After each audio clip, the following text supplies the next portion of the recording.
Vidonda vya tumbo imekuwa changamoto kubwa kwako na umehangaika nayo kwa muda mrefu. Imefikia hatua unasema kwamba huo ni ugonjwa wako. Ndugu yangu, huo sio ugonjwa wako.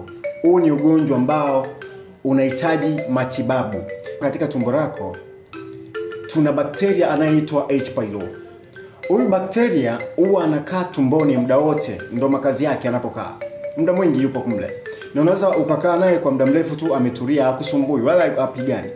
Ila kazi yake kubwa, anatafuna utando ulioko ndani ya tumbo lako. Kwa hiyo anatafuna. Kwa hiyo kadri anavyoendelea kutafuna, kumbuka hayuko peke yake, yaani namaanisha sio mmoja. Ni kama uzao. Watoto wanapozaliwa wote wanakuwa ni ukoo wa mtu fulani.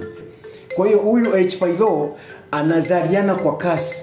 Kwa hiyo wakiwa wengi zaidi ndani ya tumbo lako, wakala ule utando ulioko ndani ya tumbo lako, inafikia hatua sasa wanaanza kukutafuna mpaka zile layers, wanatafuna mpaka vile vitu ambavyo vinakusababishia tumbo lako liendelee kuwa safe ama kuwa salama.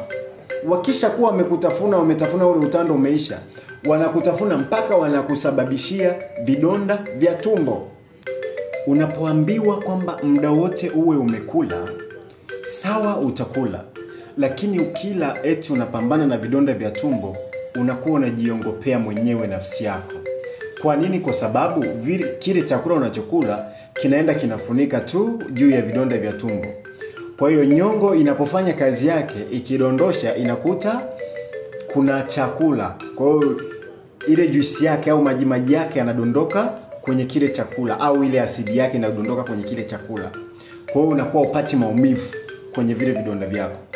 Lakini sasa unapokuwa haujala chochote, alafu nyongo ikafanya kazi yake, kadondosha ile asidi.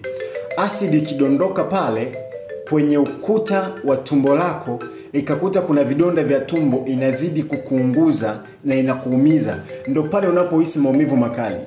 Ndipo pale unapohisi kwamba una uzalishaji mkubwa wa asidi ndani ya tumbo, na kitu ambacho kinakupelekea unaanza kuhisi kiungulia kikali.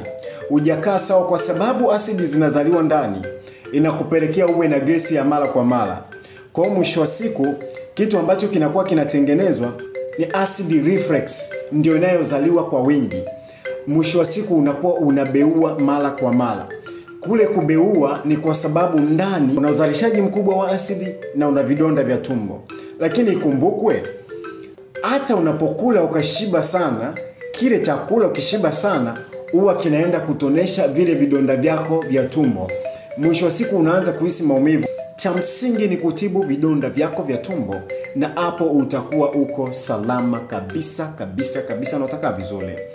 Tunayo dawa nzuri inaitwa Ngotamaki. Dawa hii imesajiliwa na inafanya vizuri ndani ya siku chache. Mpaka sawa. Haijalishi umehangaika navyo, umeombewa, umekunywa mafuta ya upako, umekunywa maji ya upako, utakaa vizuri kabisa na utanishukuru baadaye. 0785355551 ndio namba pekee yenye uwezo wa kukusaidia kukutoa katika hiyo changamoto yako. Sina la ziada. Mimi naitwa Dr. Raphael Ngongongale.